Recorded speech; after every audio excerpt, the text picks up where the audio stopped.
Welcome to episode 17 of the Triathlete Hour. I'm Kelly O'Mara, your host and editor-in-chief of Triathlete Magazine. This week, we have a fun episode. We're talking to the voice of Ironman, Mike Reilly.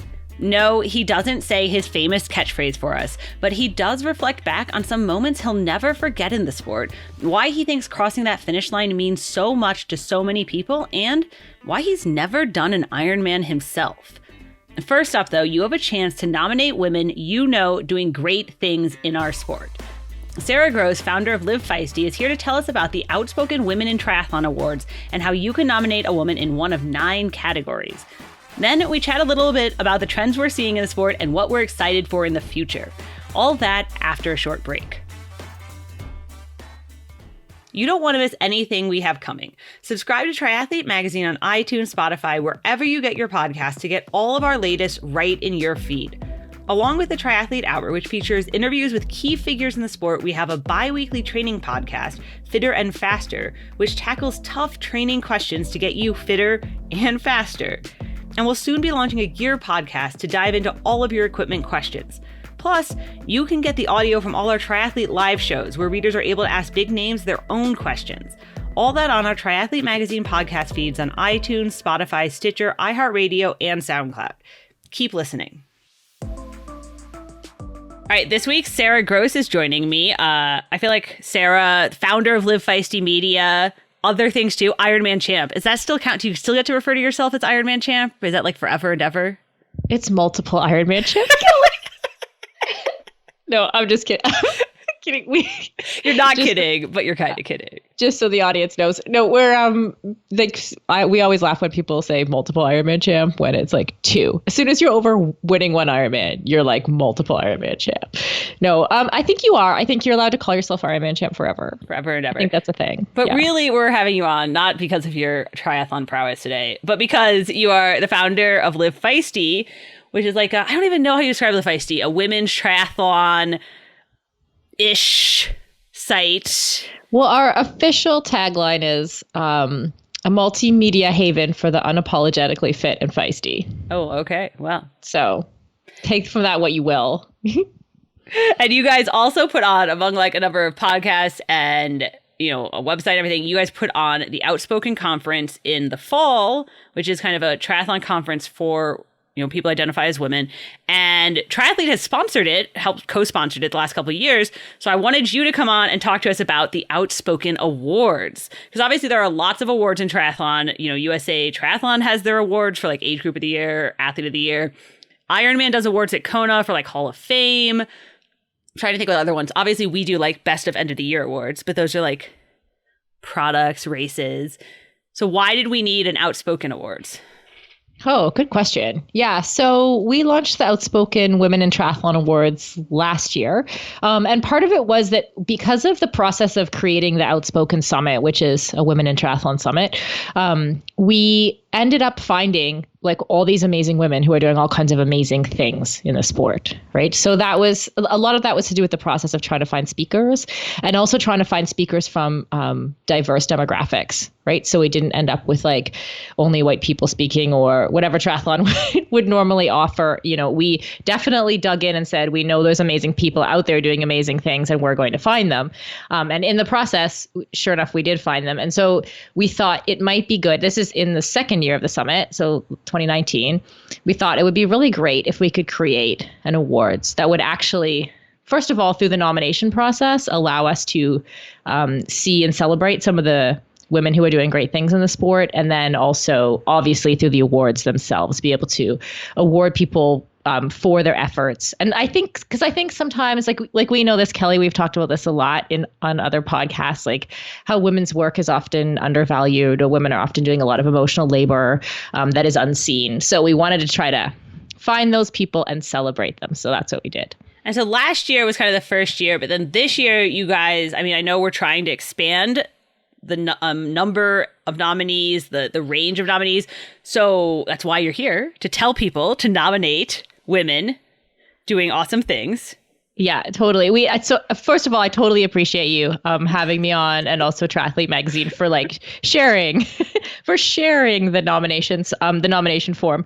But last year we sort of had a pretty tight timeline. Like I think we only had a month or so for folks to nominate people, and then those nominations ended up passed as far as our network allowed. Right. So this year we thought if we give it a longer stretch of time, so we launched beginning of July, and people have until the end of August to nominate women in 9 categories for the awards. So we really wanted to like push that nomination form, which I think, do you guys have show notes? Can we put this in the show notes? Yeah, we'll include the link in our show notes so that people can nominate. We won't just like tell you a URL right now. Right. That doesn't work in podcasting, I hear. No, but yeah. So we wanted people. So folks who are listening, definitely share that URL around with all the great women who are doing great things, or nominate your friends for sure, because we want to reach like every corner of the triathlon world for the nominations. Is it but it's North American based? It is. Yeah. Last year, Steph Hansen from Australia won a media award. So we do, for people who have some influence in the triathlon world, we do plan to like create a bigger and bigger thing. And this is where we are. The categories, I mean, there's athlete, there's coach, there's media. I was like, there's a best kind of giving back to the community, that kind of thing. There's all kinds of things. Yeah, there's 9 categories. Would you like to hear them? Maybe. Okay. Yeah. You do. I know you do. Okay. So if you have friends in any of these categories, please nominate them. Athlete of the Year, Coach of the Year, Race Director of the Year, Outstanding Media Contribution. So for that one, you actually upload like a file, like a video or an article, or it's actually a media product that you're nominating with the person who created the product, obviously. Social Media Impact Award, Bethany Rutledge Memorial Award. And Bethany passed away, I think, last year or the year before. And she was someone who in her community was making a difference one interaction at a time. Right. So that award is like for someone who's really making an impact, but the kind of person who's just like, maybe they're coaching individuals or mentoring on an individual level. So that's kind of a cool award. The Pandemic Community Service Award, which hopefully will only be for 1 year for 2020. We have the Outspoken Woman of the Year, and a Lifetime Achievement Award we added this year because we wanted to sell it. Because you know how there's so many great women who have helped create triathlon into what it is as well. So we're hoping for nominations in that category too. All right, cool. And obviously, you have until August 31st to nominate people. The conference summit. Sorry. We're not sure how it's going to look this fall, what's going to happen. Everything's still up in the air. Everything's still up in the air in the sport. Yeah.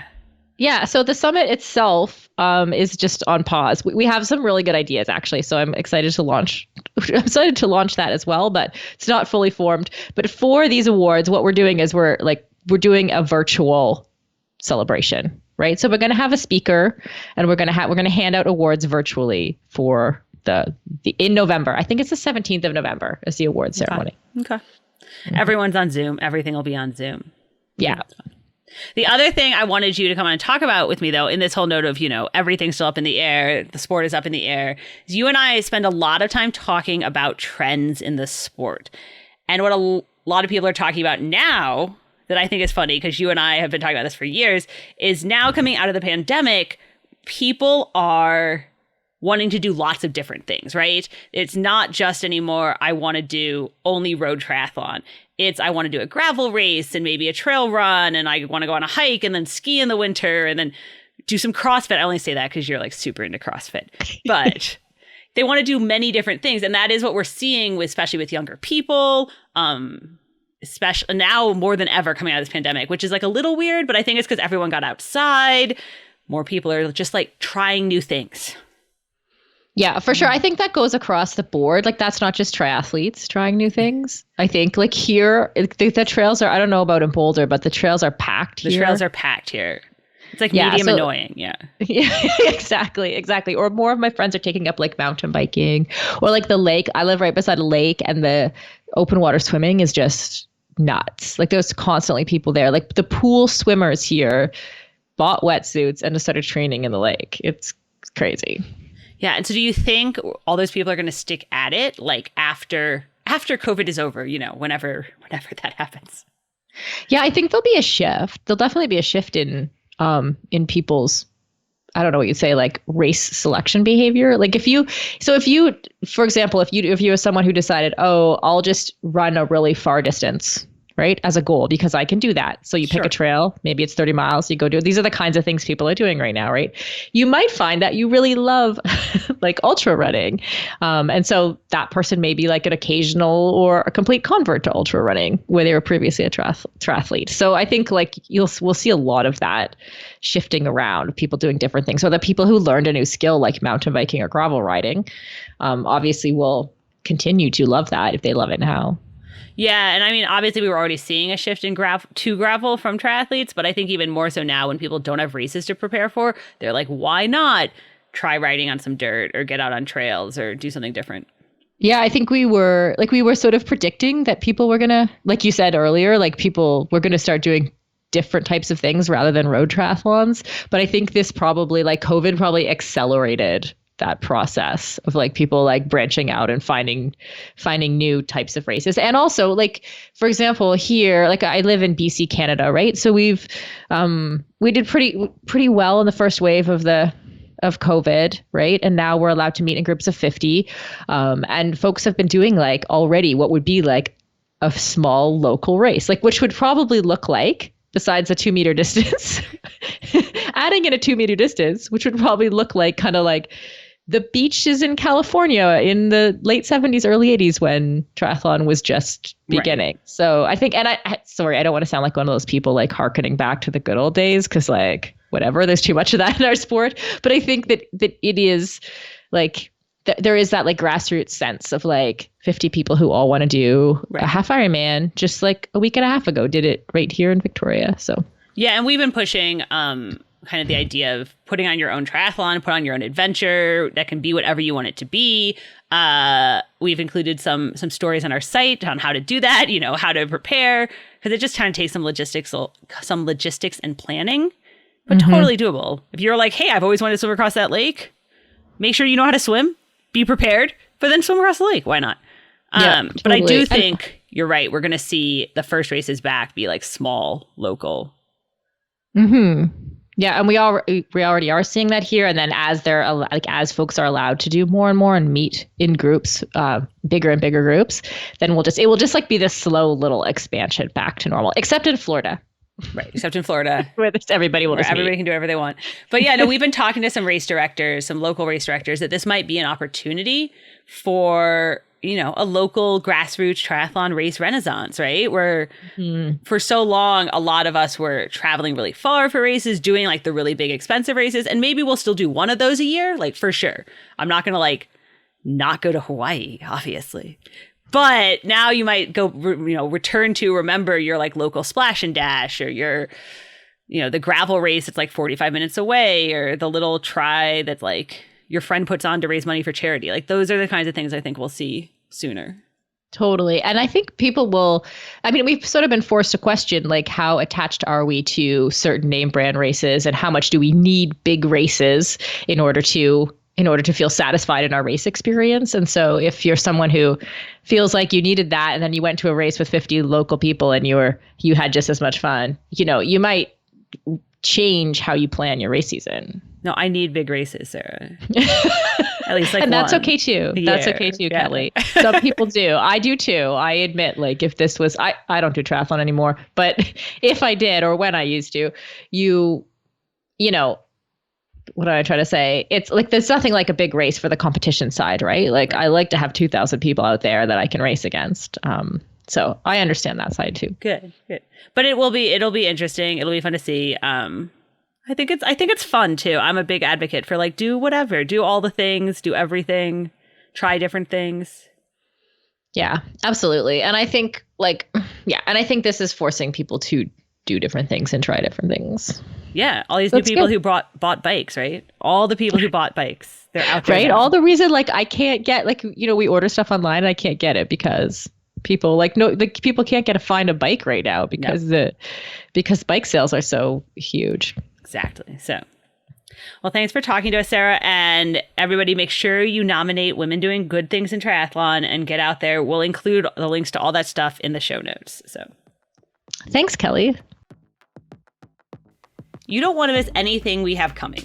Subscribe to Triathlete Magazine on iTunes, Spotify, wherever you get your podcasts to get all of our latest right in your feed. Along with the Triathlete Hour, which features interviews with key figures in the sport, we have a bi-weekly training podcast, Fitter and Faster, which tackles tough training questions to get you fitter and faster. And we'll soon be launching a gear podcast to dive into all of your equipment questions. Plus, you can get the audio from all our Triathlete live shows where readers are able to ask big names their own questions. All that on our Triathlete Magazine podcast feeds on iTunes, Spotify, Stitcher, iHeartRadio, and SoundCloud. Keep listening. All right, this week we have a surprise and interesting different guest, Mike Reilly, the voice of Ironman. If you've ever done a race, he's the one who calls you in. I feel like we need you to say the famous phrase, right? Like that's what everyone's waiting for. Well, I consider that sacred. I know. I believe it. It's to the finish line, Exactly. People come up to me all the time and they'll say, well, you didn't call me an Ironman. I go, well, how'd I miss you? Well, it was in Austria. I go, well, I wasn't there. So, can you do it now? And I'll do it for them because they had finished now, but just not like random. It seems, I don't want it to take away from what it really is. What do you, right now with no races to call, really, are you just announcing things around your neighborhood? Like, I was kidding with somebody the other day. I said, my wife's about ready to kick me out of the house because her name's Rose. Kick me out of the house because she's sick and tired of hearing everybody. Good morning, Rose. You're finally up.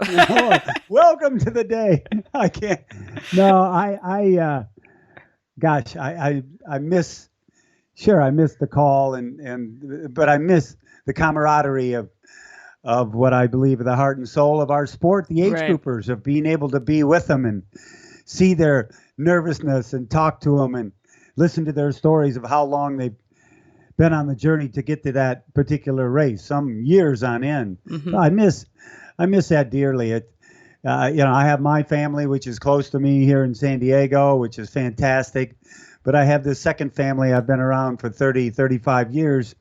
And there's always new family members every race. And I miss that so bad. Is the big void. If I ever speak the words retirement, shoot me, because I would drive everybody crazy around me, not being able to have events to go to. Right. What are you doing these days kind of fill your, because whenever we talk to pro athletes, they're like, training more than ever, but I feel like, I don't know. What are you doing? Well, I have been training more than ever, that's for sure. My riding's doing very well and doing a lot of upper body work, doing all that stuff. But to keep busy, I've been doing a lot of work for Ironman still on the VR series. Oh, yeah. Doing interviews every week, 2 or 3 interviews of age group athletes, and then they put that on the show. I just did a 6 series taking over the Ironman Instagram live for Normatec, and we did a question and answer session with some athletes called Would You Rather. I saw that, yeah. It's been doing stuff like that, and a lot of people have been calling me up and or sending me messages and asking me to do birthday messages and things like that, and I do that. I just ask that they donate to the Ironman whatever donation you want to the Ironman Foundation. I give them a link to my page, and because I don't, I just figured if you want me to do it, I'll donate something to the Ironman Foundation. Right. So, I've been keeping busy, but there's times. Yeah, my world's always been built around, Kelly, of, oh my gosh, okay, I'm looking at my calendar. It's Sunday and I leave Tuesday for such and such Ironman in the city, and I get there Tuesday night, and Wednesday morning the meetings start, and I miss that looking forward to, right. like we even look forward to holidays and vacations with our family and friends. We don't have that right now, and that looking forward part was always a big part of how you fill your time, the planning. Mm-hmm. The planning. It's true. Yeah, you have now you have so many events. There's so many Ironman events. You can't even do all of them. People have to vote on which ones you're going to do. It's kind of crazy. How do you decide which ones you're going to be the announcer at? Well, there's some that I'll always keep, obviously Kona will always be on my schedule. Lake Placid will always be on my schedule. I I did that the first year in '99. Haven't missed. I haven't missed Wisconsin. Haven't missed Arizona.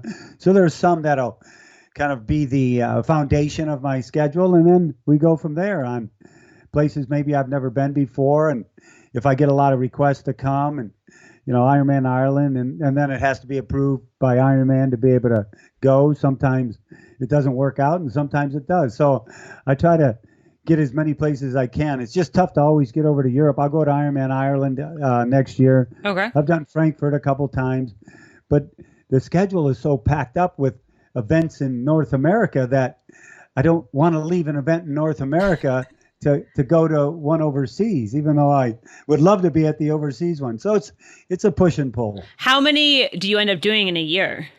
Is it like every weekend?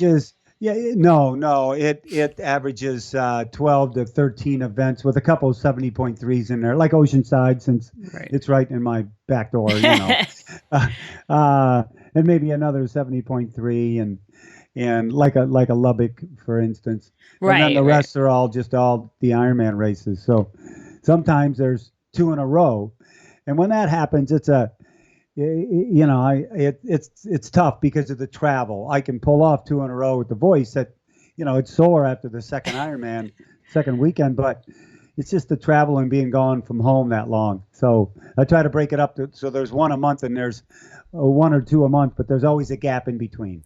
So tell us, you just mentioned your voice getting sore, which when you're actually at race day, what is that like? What does that day look like? Are you literally talking for the 17 hours straight, or do you get little breaks?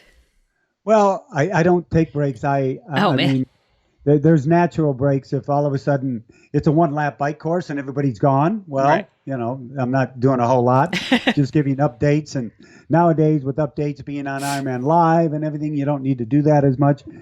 But with a case of, say, Lake Placid, there's a 2-lap swim, so it's constant for 2 hours and 20 minutes. They go get on their bike. They take off. I set up at the hot corner, which is at the halfway point of the bike, and they come ripping on through. So I'm announcing there. And then I leave that hot corner to go to the run out because they go by there 3 times on the way out and then back and forth. So I see them there, and then I look at my watch and go, all right, it's 2:30. Our winner, I calculate, be in about 3:15. So get your butt into the oval, set up at the finish line, and then rock and roll till midnight. So a lot of them, there's a lot of talking all day long, and there's some natural breaks, and the only breaks I take is I just run to the bathroom and run back, and you'd be amazed that you didn't call me in. Oh my God, I was only in the bathroom twice for like 5 minutes, and I heard it from the 6 people that I met. Right. I was wondering if people get very upset. Yeah, they do. But I've never failed. If they send me a message, I've never failed. That I usually call them up on the phone. Oh, okay. Give it to them live, no matter where they're at. The funny part is, somebody else, like a brother or a spouse, will say, "Oh my gosh, my wife didn't get called. You were on a break." They always say, and I go, "Well, give me your phone number." And he goes, "Are you kidding me?" So I do it, and I call up, and I go, "Hi, is this Jane?" And yeah, I heard you didn't hear something you wanted to hear at the finish line in Lake Placid. And all of a sudden you start hearing, what? Who is this? Well, it's somebody that, oh my God, it's Mike Reilly. They just, I guess the voice just gives it away. And then I, call her an Ironman. Okay. There's a few tears, and sometimes on both ends because it's pretty emotional. So, I try to push it out there as much as I can to the people that possibly didn't hear it. For sure. 17 hours is a long time to come up with stuff to talk. Even just like you said, 2.5 hours standing at the swim exit, or 2:20 technically. What do you run out of things to say? What do you talk about for all that time? Remember, my day's based on athletes and their names and who they are and where they're from. So okay. I try to get that out as much as I can because, our most prized possession is our name. Mm-hmm. It's who we are. It's how people identify us. So when I bring out, Jimmy Brown from Cleveland, Ohio, is Jimmy coming out of the water on the first lap of the swim from Cleveland?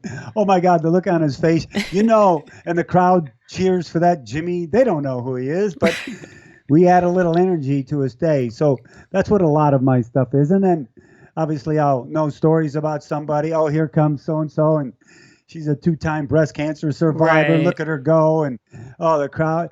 And, I get into it. I'm a fan just as much as anybody is. So I try to spill out as much information as I can about the athletes. So I've never sat there and go, oh my God, what am I going to say?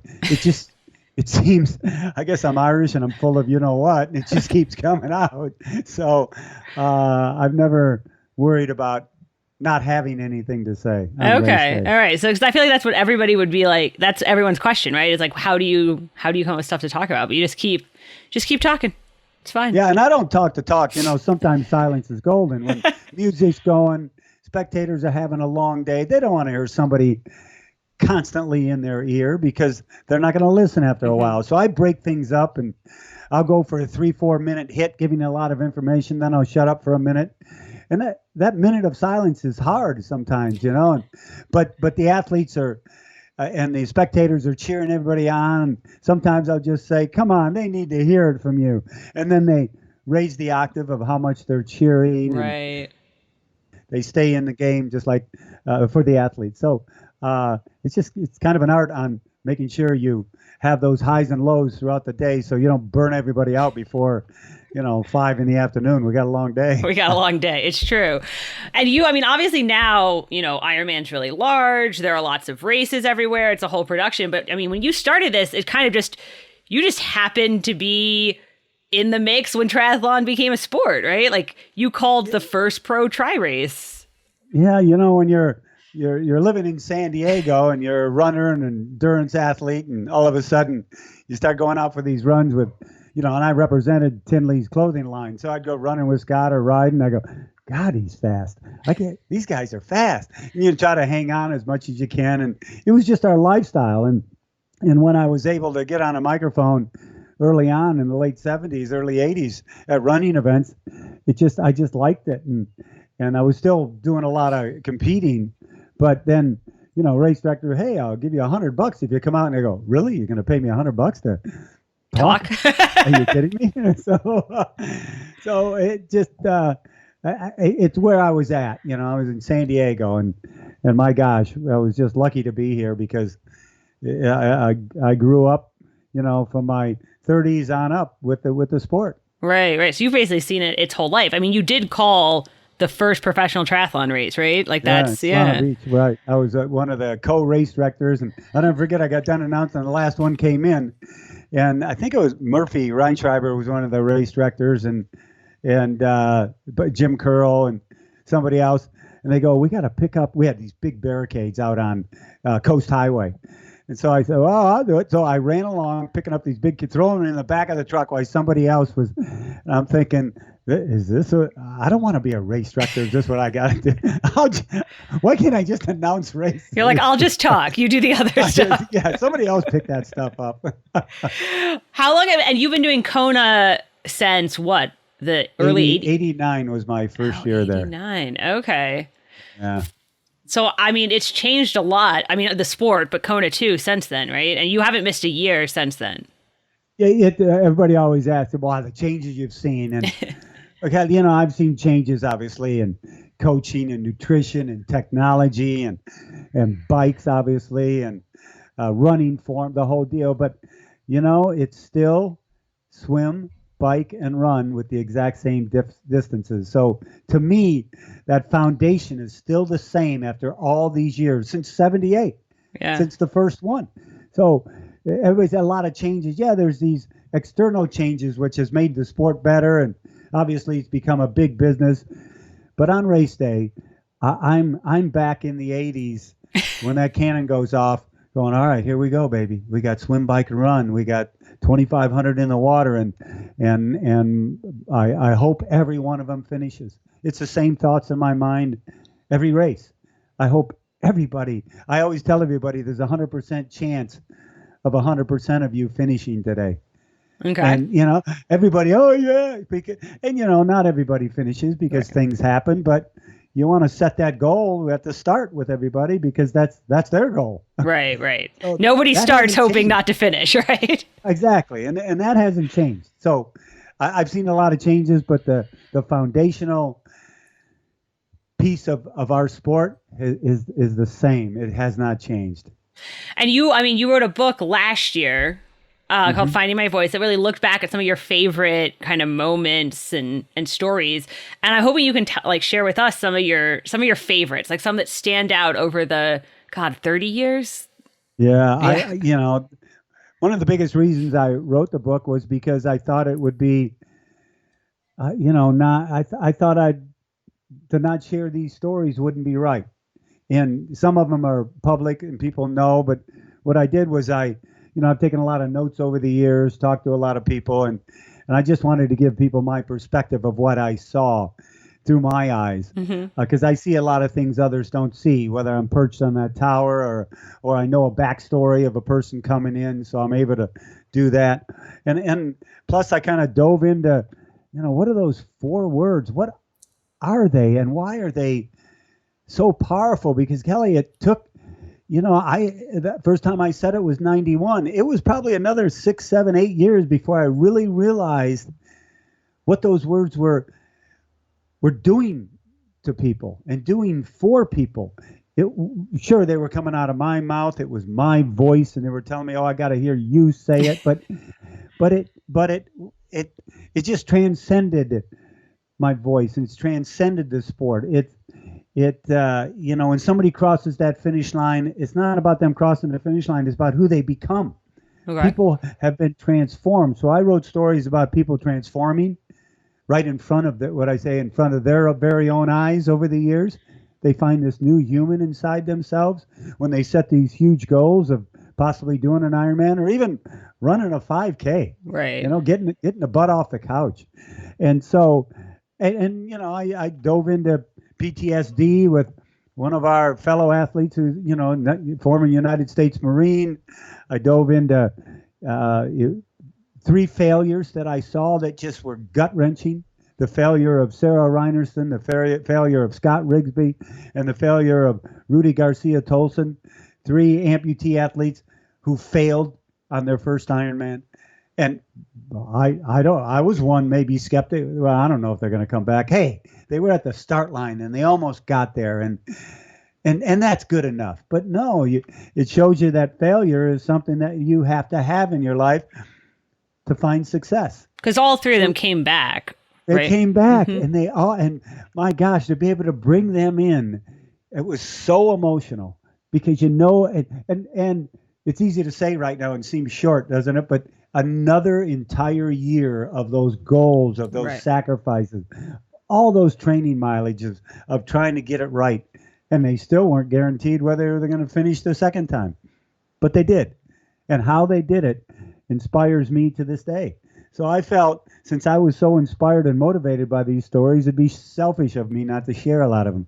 And the hardest part was leaving some out. Right. I didn't want to write a War and Peace, and it just had to leave some stuff out that was really powerful. But so that's why I wrote it, and I'm happy with the sales are great. It's been the comments have been fantastic, and it's kind of a never-ending story. Right. There's more to come.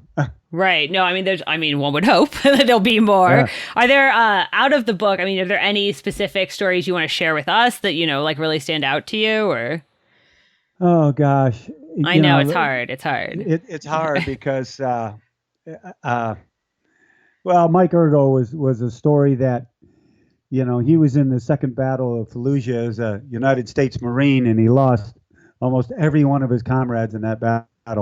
He lost over the years 23 of his comrades. In that battle alone, like 17 came out of that and didn't know, but he had, survivor's remorse. Who knew it? He didn't know what that was, PTSD and survivor's remorse. And, here's a guy that before he came home, didn't want to come home in the shape he was in. He put his M16 rifle in his mouth on New Year's Eve when he was over there, but just didn't pull the trigger because he didn't want his family to have to tell people what he did. Right. So he came home to kind of do it naturally. He drank and did cocaine and rode his motorcycle 100 miles an hour, living recklessly. And finally his wife said, "I'm done.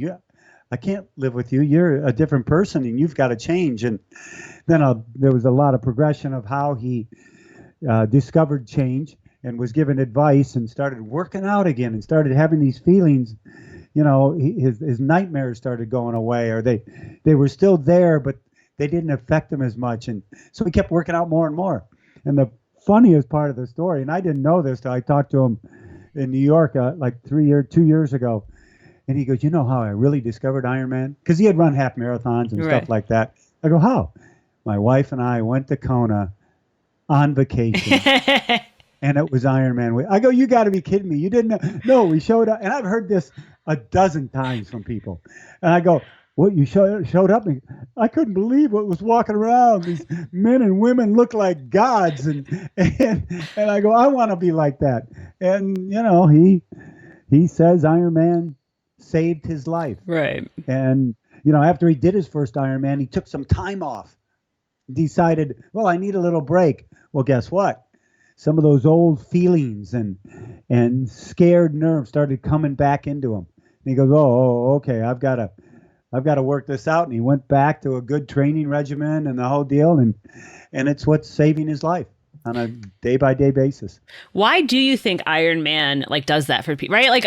Obviously triathlon, the sport, training, what people do, marathons, all that, but there's something about the full Ironman distance that people really mean something. I think because it's such a huge goal. Mm-hmm. When people set that goal, even their family and friends are they're actually negative about it. A lot of them, you can't. Why are you going to do that? You ran a marathon. What do you mean Ironman? That's crazy. People don't do that. And when you set that huge, humongous goal, and you get to that start line, even though you've got naysayers in your life who love you, but they don't really do it. But and you had to balance your work and your home and you're with your parent and your relationship, and it's a hard balance. It's beat people up, and all of a sudden you get to that start line and you end up succeeding and getting to the finish line. You're a new person. And when people find themselves, because adversity introduces you to yourself. Huge adversity like an Ironman, you really find out what's deep inside. Then you go on and you actually, some people go save the world. They save their own world. And I think that's why. It's just because it's such a huge, hairy goal and not many people can do it. So I've seen people be able to cope with their lives, like Mike Ergo, Sara Reinerson, after she finished her race. My gosh, she's just one of the strongest humans you'd ever want to meet. But she was just as strong before, but she had to prove to herself when she came across that finish line. So that's what Ironman does. Okay. It shows people who they really are. Interesting. Yeah, no, so you've done one, right? You've done a few. Well, you didn't read the book. No, I have not. I don't have it. We're not in our office anymore. I'm just kidding. No, there's... I have not. Really? And I put in there why no, because okay. 89 was the year I was looking at doing it. I was training and the whole deal. And that's when they asked me to come over and announce with Mike Plant. Uh-huh. It was like being called up out of the minor leagues, for goodness sakes, to go to Kona. And I said, I can always do an Ironman. I want to go and announce. Well, that was 30 years ago. And then people go, well, you could do this other race, do Florida. I go, no, if I'm going to do an Ironman, I'm going to do Kona. All right. So, but I received so much pleasure. It's my Ironman of being on the microphone, bringing everybody home. I don't feel guilty about not doing one. I'm still in awe of people that do it. So, that enthusiasm keeps coming out. I'm not saying that if I did an Ironman, someone would finish and I wouldn't be enthusiastic because I would say to myself, "Oh, I did that. What's the big deal?" No. So my Ironman is being on that microphone. I don't know why, but I don't know. I don't know, and I've never said this before, if I'd have the exact same feeling coming across the finish line myself as I do when I'm on that microphone, bringing people home. Yeah, that's interesting. Now I'm curious if you're ever going to do, once you retire, which you said you're never going to retire, but now I'm I don't know. I don't know. Yeah, somebody said, Geez, Reilly, you're going to be like 78 and go out and do your first Right. Ironman. And I go, I'll tell you one thing. I'll come in a minute before midnight because that's when I know the biggest cheers are, It is. I have been at the midnight at Kona when the 83-year-old guy from Japan came. It's crazy. It's like that midnight time is such a crazy, and I don't think another sport really has the equivalent to that. No, they do not. It's a magical hour or two before that 17-hour cutoff. No matter if it's Kona or Lake Placid or Florida or Canada, something about, I had Jan Frodeno was at the finish line this year in Kona, and he's partying. He's back putting lays on the final Right. 2 hours, having the time of his life, and I'm down on the ground now, and I just brought an older woman across the finish line, gave her a high five, gave her a hug. He put the lay on her. She looked up at him like, oh my God, they don't know Jan. Oh my God, God's giving me a lay. It's just, and she goes away, and he comes up to me. He goes, I have no idea how they do this. I go, what are you talking about?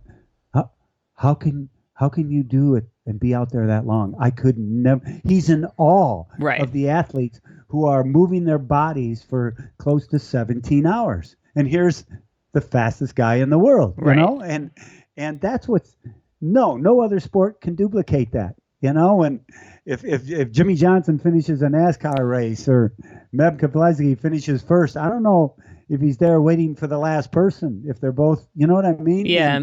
And being as thrilled about that as they are almost about their win, because I think Jan is as thrilled, and Daniela when she's been there, and Rennie's when she's been there, as thrilled at the finish line watching these people that they have been with their win. Oh, yeah. No, one of the first times I made my parents come back with me for midnight, they thought it, and we saw, and Rachel Joyce had won the one I was at Montreal, and she was walking back, and my parents thought they were like, I've never heard of this. That's amazing. It's like crazy. So it is. When I see him in the back, and I okay, they're here, and I'll bring, I remember bringing Rachel out to the top. I go, look who's here, our women's champion, Rachel Joyce. And people just, what are you kidding me? Right. It's like, the home run hitter goes up in the stands. That doesn't happen. You know what I mean? But she's back there. You're right. It's a magical time, and so many people. I've said you got to come back. Go have dinner if you want.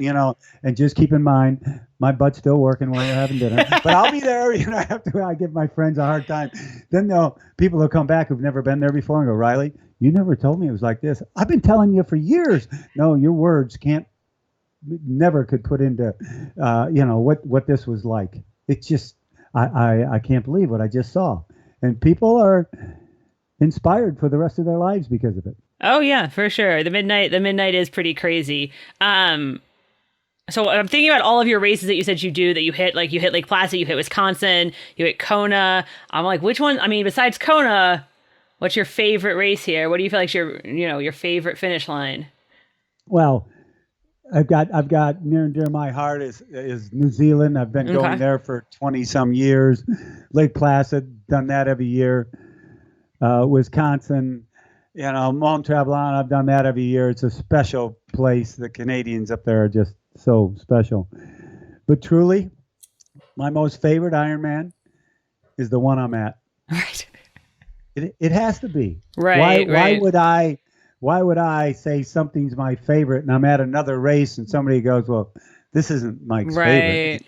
He likes this one better. I don't like any of them better than my most favorite Ironman is the one I'm on the ground right there working with those athletes. That's my favorite. It has to be, and it is. Yeah. And you said obviously you work in a few 70.3s, but there's so many races that you can't do them all. There's like 200 and something races in the world. And now there's like the European Voice of Ironman. There's like a person who does it in South America. Do you guys like trade tips? Do you talk to each other? Is there? Oh, we talk a lot. Paul Kay, who lives in South Africa, goes to Europe during the summer, calls a lot of those events. I bring Paul over to Kona, and he works that with me. Pete Murray in Australia, I've worked with him a number of times. He does the EuroAsia, the Oceania events. Joanne Murphy works out of Ireland, works the UK and the Ireland events. Till works some of the German events. So and we've gotten on the phone together, and I've been able to work with a lot of them. and there's no real, I a lot of them say, God, I don't know if I want to say that back, a few years ago, to say you are an Ironman. That's your, no. That is not mine. It is the athletes. Right. It is theirs, and theirs alone. It needs to come out of your mouth because they deserve that. And for you not to do that, don't get on the microphone. I mean, that's what Ironman is. They're an Ironman, and that's what we do. And so we all got a fantastic relationship, and nobody tries. We're not outdoing anybody. I can't. One year I did all that. I did Germany, Canada, Kona, and where was the other one? And New Zealand, and Australia. I did them all, and all of a sudden the races started adding up, and I'm going, I can't go to all these. There's like 2 on a weekend, 3 on a weekend, So yeah, we've got voices. Tony Lugo down in Puerto Rico. I've worked with him. And oh yeah. South America races, and he actually will be doing Waco if we go there this year with me on Ironman Texas. So I love working with the other guys. The only thing is, I get going, and if I'm at an event and I don't call him an Ironman at that event, I hear about it. So I God bless my guys that work with me, Tom Zebart, who works with me most of the time at all that. He doesn't, I go as long as I can because I try to bring as many in as I can. But then when I got to go to the bathroom or something, they'll take it right. Yeah. Okay. Yeah. And I was wondering if you guys have like a whole network of announcers now, if it's the whole thing. Because also everybody, I mean, all the pros, they know the pros in their countries. It's like a whole community, right? Pretty much. I'll send Paul a message. I go, Paul, this new pro out of Yugoslavia, how are you pronouncing her last name? And he'll send me a text or a voicemail and say it. And I go, okay, I got it. And go back and forth. And he'll go, what's this city? One time, I don't know if it was Paul's. What's this city near San Diego? La Jolla. Oh, yeah. I go, oh my gosh. No, that's a Mexican. It's La Jolla. What do you mean? Like with an H? Yeah, La Jolla. Oh, thank you. So, we try to keep everybody abreast to being able to pronounce, areas of the world. Right.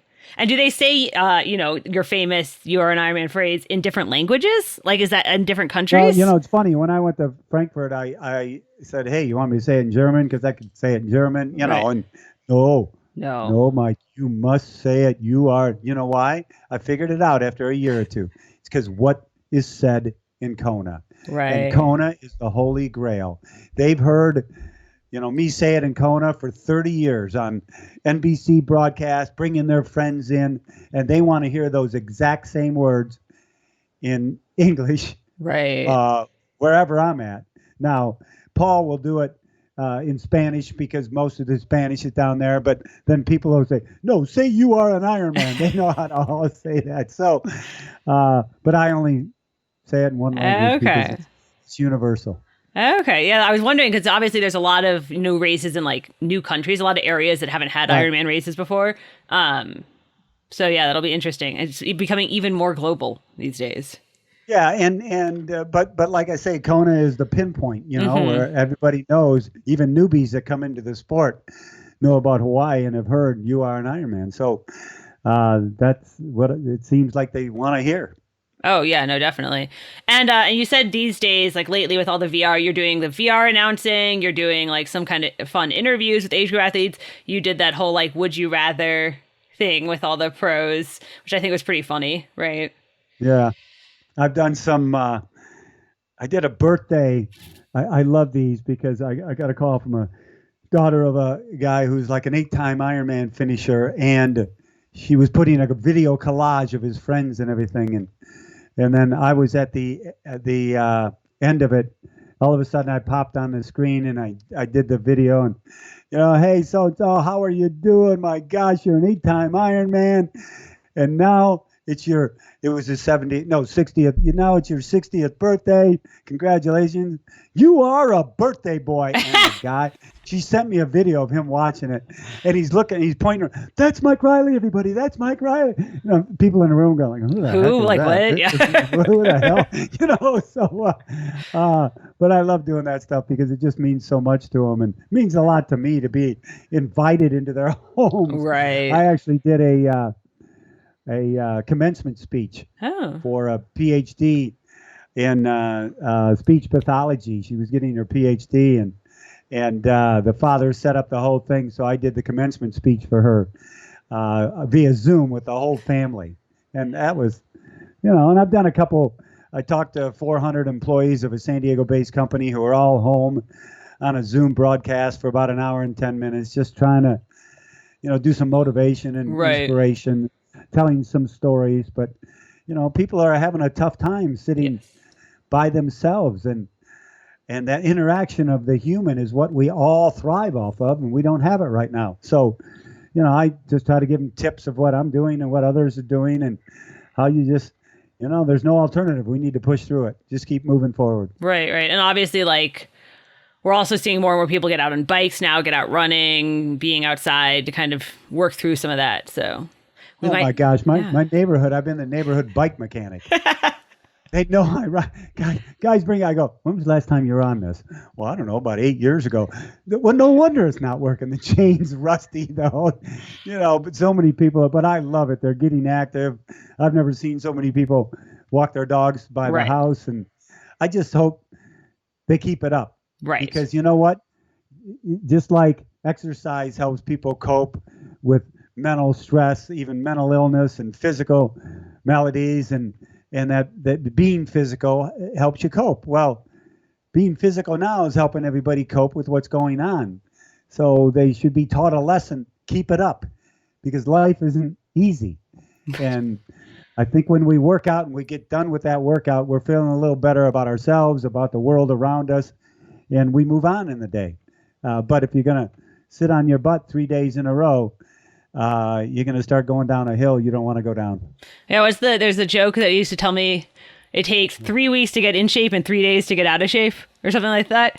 And now at my age, it's like 3 hours. I did the Ruby over the weekend. I rode Lake Placid twice.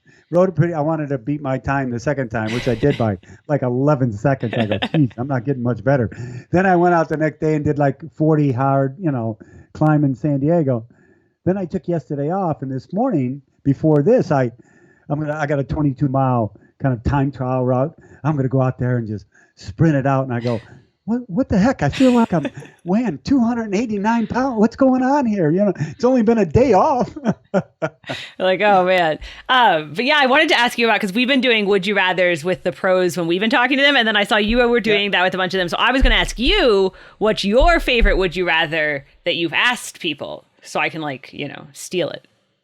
Oh, well, one of them is,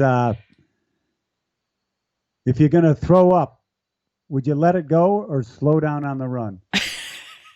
And most of them go, I just let it go. I just let it go. Said, well, I slow down and let it go, and then I take all big win. Obviously the easy one of pee in your wetsuit. Right. I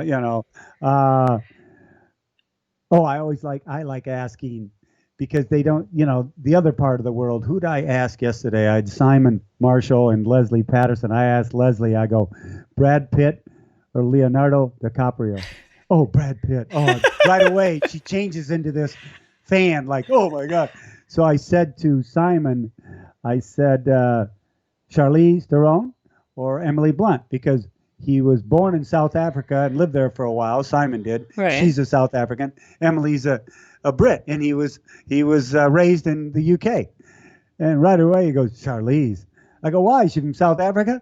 No, she's just hot. Yeah, yeah, that's true. And so stuff like that, Okay. Tea or coffee, and just to get them. I go, do you like riding steep climbs or riding flat into a headwind? Oh, steep and climbs. Everybody goes, oh, I gotta climb. Oh, that yeah. wind. Because I hate wind too. I'm just All right. I'm trying to think if there's anything else we were going to ask you. Obviously, usually I ask people about their plans for the year. This year is kind of crazy. Do you have anything on your schedule, like looking forward right now? Yes, the first one is, I'm looking at my calendar, is Ironman Wisconsin. Oh, that's still okay. Yeah, Wisconsin, September 13th. The next weekend, St. George. So I've got those two back to back. the weekend after that is Chattanooga. A lot of people want me to go to Chattanooga, but I don't know if that's been decided yet, and I'd love to go. It'd be 3 in a row, which right. I look at it now. 3 in a row is kind of a tough thing, but after having all this time off, I'm ready to go. So right. Yeah, maybe I'll go to Chattanooga. I don't know. All right. And then after that is like Waco and then Arizona and Florida. You know, the big one. No overseas stuff, obviously. So no, I don't think that's happening.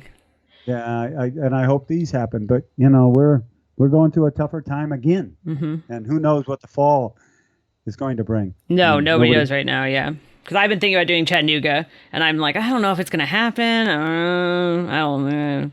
We'll see. We'll see. See, that's the other thing. Everybody's always so stressed because, like I said earlier, planning is a big part of who we are.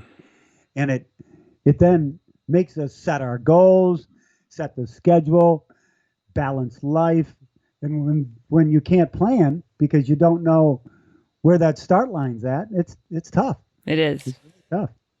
It's all right, though, guys. We're all going to come back stronger next year. It'll be fine. Oh, my gosh. I just hope 2021 is our year.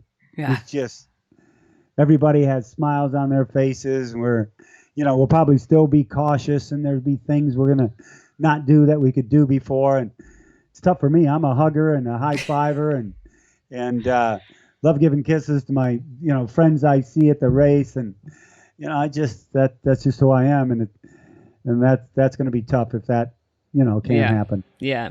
I mean, you know how many high fives I've given at the finish line over the years? How can I not give somebody a high five when they're running by me? I mean, I just don't know how I can hold my hand down. I mean, I'll have gloves on, but it might not be appropriate. So right. Who knows? Yeah, we'll have to see how this all goes. But we have all of your stories to kind of keep us inspired and keep going through those. So there's and Grace McDonald, the story about Grace and what happened to her and how her family coped and built. Ironman was a part of their life. It's part of their fabric. And even though they lost little Grace, they kept that fabric of Ironman because she loved it so dearly, and it kept the family together. I think if they would have went away from Ironman and racing and gone in different directions, tough things may have happened to the family, but they kept them gelled together. So it sometimes people, Mike, that's kind of hokey how you talk Ironman. Well, it emulates life. Ironman emulates life. You got to set these big goals. You got to attain them. You've got to finish what you start. It's life. And, a lot of people go through life doing all that hard stuff without doing an Ironman, and that's fine. And they're physically active and the whole deal. But when people jump into our sport, it seems to change them into someone they've been looking for a long time. Well, that's what we got going for us. Well, thank you so much for talking to us. And hopefully I can find a copy of your book now and everyone can go and well, I give sent it a couple read. To the office. I know we're not in the office anymore these days. Yeah, that's the whole issue. Yeah. I know. Son of a gun. Well, thank you so much. Thank you very much. I appreciate you having me on, and I love what you do for the sport. You guys are, you're our eyes and ears, and with all the writing and the podcast and the online stuff we've been reading, you got to keep it coming because you're there. You're like our connection. Right. We always have to be connected with one another, and you're a great conduit for our connections, which we all dearly need. So thank you for that. Thank you. Thanks to Sara and Mike, and to all of you for listening. Be sure to subscribe on Spotify, Stitcher, iTunes, wherever you get your podcasts. You don't want to miss our weekly episodes on Wednesdays, our training podcast every other Friday, or our soon-to-come gear podcast. Keep listening and keep doing whatever kind of training makes you happy.